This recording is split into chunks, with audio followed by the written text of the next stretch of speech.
Like, what would you be able to accomplish if you were your best self? Like those dreams that you think are just reserved for everyone else. Nah, they're reserved for you if you become your best version of yourself. What's up, champ? This is Gary Brackett. Some of you may know me as an NFL player, Super Bowl champion, author, transformational speaker, philanthropist, dad, or just coach. And while all those are true, my most important role is as a leader.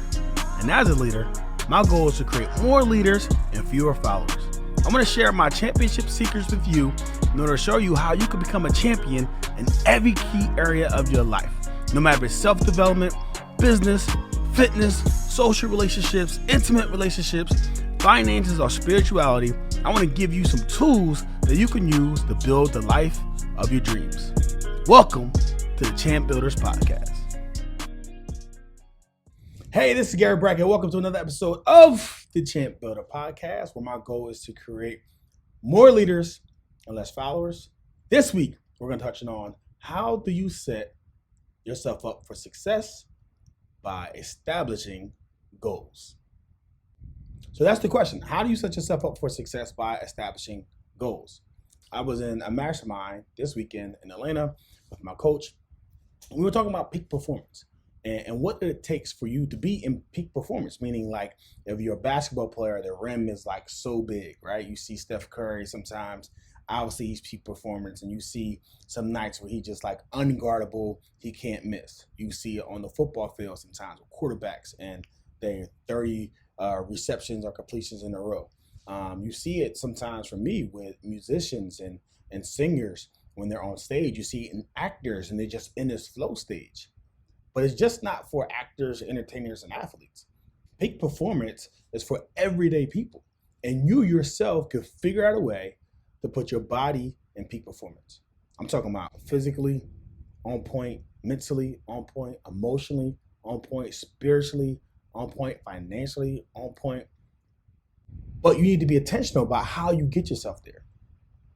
And how you get yourself there most times, if I were to ask you the question of, have you ever felt that feeling before?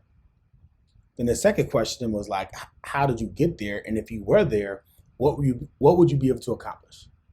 Like, what would you be able to accomplish if you were your best self? Like those dreams that you think are just reserved for everyone else? Nah, they're reserved for you if you become your best version of yourself. But what does it take? What are you willing to commit to? And for most of us, we're not willing, ready, able to commit to the discipline it takes to make us the best version of ourselves so that we can have our dreams come true. And I want to show you today how you get that done. I saw this report. It's very startling. 84% of people don't have any goals. Wow.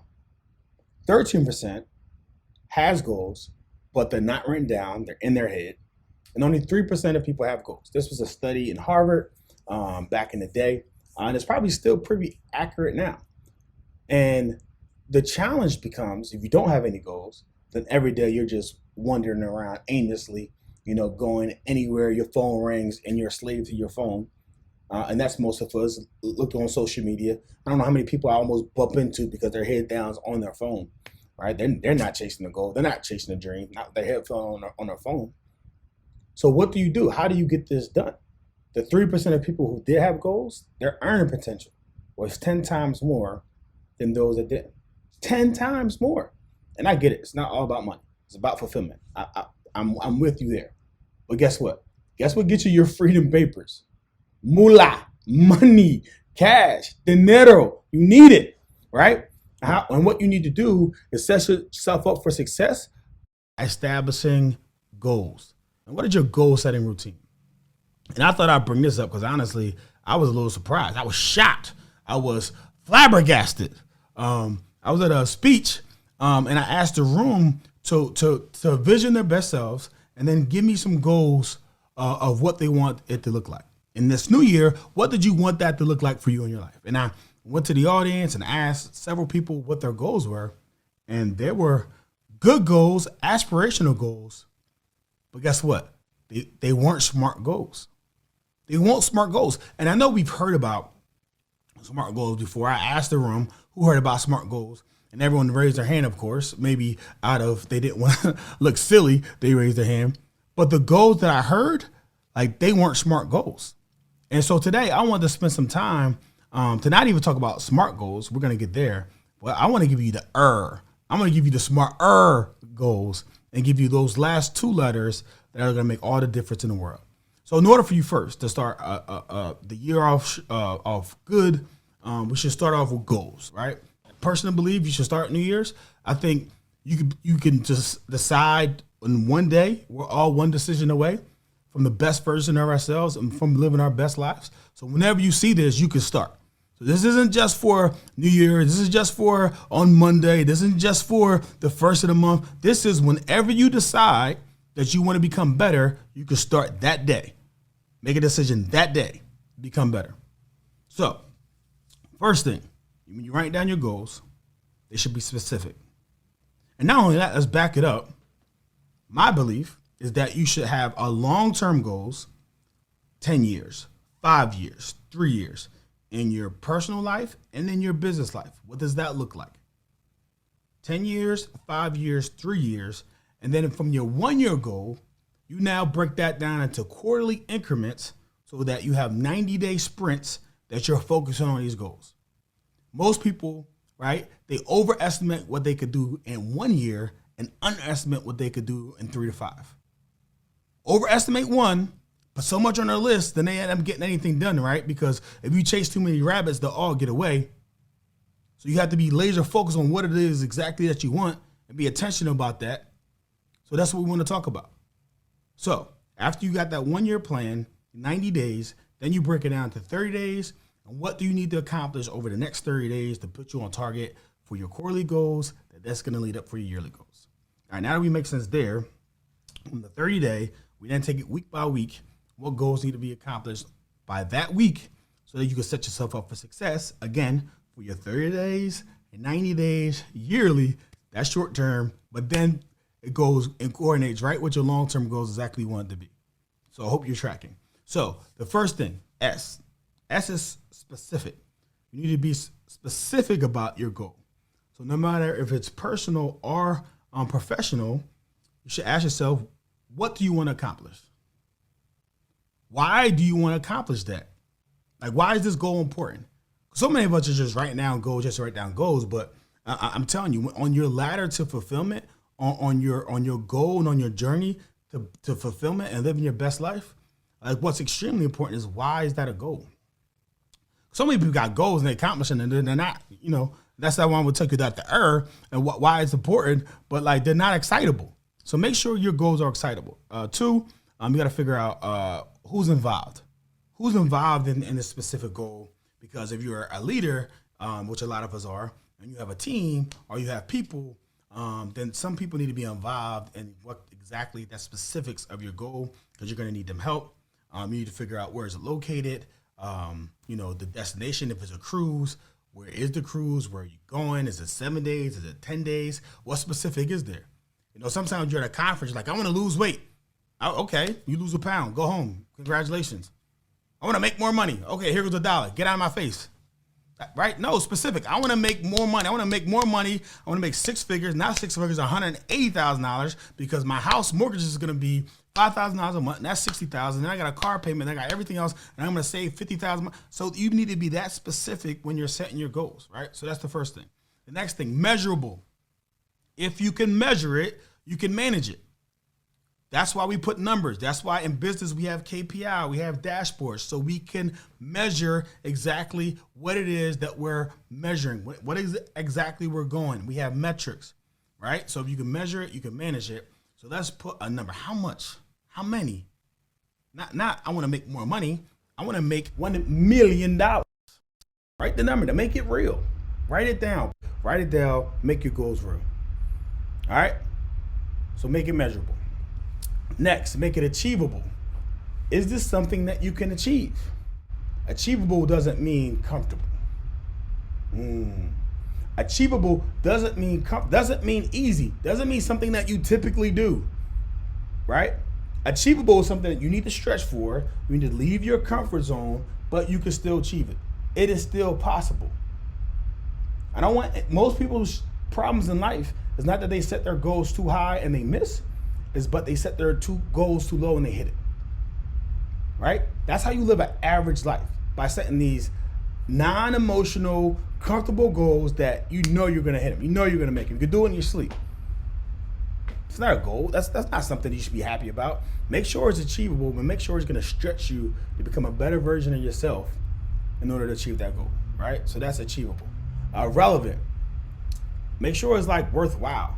Make sure your goals are actually relevant to what it is exactly you want out of your life, your long-term goals, right? Don't have goals that aren't relevant for who you want to become and how you want to live with your long-term plan. If you're just doing things just to get by, like I would urge you to figure out your passion, your missions, your vision, your values, and where exactly you want to go. Like be very specific on that, right? We talked about in the Chant framework, your current situation, where you're currently at. Honing on that desired destination is key. Is it plain? Can you see it? Can you feel it? Can you taste it? Like when you get that clear about what it is that you want to do, things start to happen for you, okay? So now it's relevant. What else we got? Time bound. Do we have a time? When? Is it 6 months? Is it 3 months? Is it weekly? Is it by Monday? When exactly you're gonna get this done by? Like make it real. Put it inside of your phone. Put it inside of your planner. Make it real. Like schedule it down. Like don't tell me your goals, your dreams in your head. Write it down. Show it to me. Show it to me. All right. So I want you to show me those goals, those dreams. The next thing we're talking about is making sure that it's time bound. Obviously, we talked about time, and now we talked about the What's the What's the E and the R? The E and the R, they stand for, the E stands for, we want to make sure that it is excitable, it is enjoyable, and it is ethical. Like your goals gotta excite you. I think Eric Thomas, I don't need an alarm clock. My goals are get me out of bed in the morning. That's me on most days. Some days, not gonna lie, I need an alarm clock. But I'm intentional about setting my alarm clock because I know exactly what my time's going to look, what my day is going to look like, and what time I need in order for me to get done what I need to get done. But make sure it's excitable, enjoyable, and ethical. And the last thing, the R, is going to make sure it's is resourced. It's resourced. Like there's there's plans on how you could get there. There's resource on you're gonna have to invest time, talent, money. Like what resources are you willing to invest to reach your goals? Yeah, you can make $1 million, but you think you're gonna make it without investing any money? Like sign me up for that. Now, what resources are you gonna commit to? Right? If we're at the end of the day, if you really want to figure out what's important in someone's life, just look at that bank statement. Look where they put their money at. That will tell you what's important. So resources, make sure you put in the time, the capital, right, the talents involved in your goals to get you where you want to go. And why is this important? Again, back to the beginning. 84% of people have no goals. 13% have them in their head. 3% have them written down. That 3% earns 10% more than those other 97% combined. If you want to live your best life, if you want to live like one of the 3%, you're going to have to start making smarter goals, start figuring out what exactly you want in your long-term and short-term, develop a plan, and every day, every movement that you make is going to get you closer or farther away. So now, when you're intentional, when you have it written down, when you have it planned out, you get very clear about what you should do next. Like, I'm never bored. I hear people like they're home by themselves, they're bored. I'm never bored. I got goals. How can I be bored? I got goals. They didn't reach my goals. I got stuff to do. Right? I got stuff to do. I'm not bored. I can always forget. There's a book I can read. There's a course I can take. I'm not bored, right? When you have intentions, when you have goals, when you go on places, you don't get bored. You got things to do. All right, so that's what I encourage you. Write down smarter goals inside your life, put pen to paper, and that's the easy part. The harder part is doing it consistently, right? Current situation, hold on to your desired destination, apply the 80-20 massive action. That massive action is important part of the champ framework, and then obviously you're gonna live that pursuit of that championship transformation. But when you're on target with your goals, and when you're serious about your life and you write it down and you're intentional, my friends, you're on your way to a championship lifestyle. And that's what I want for everyone, because for me, my hope, my goal, my wish is that we all make it. All right, hope you enjoyed this episode of the Champ Builder Podcast. Tag a friend to tag a friend to tag a friend. And if you have any questions, concerns, comments on how you can do a better job with your goals, please list them below and we'll be sure to get back to you. All right, appreciate you tuning in. I'll see you in the next episode of the Champ Builder Podcast.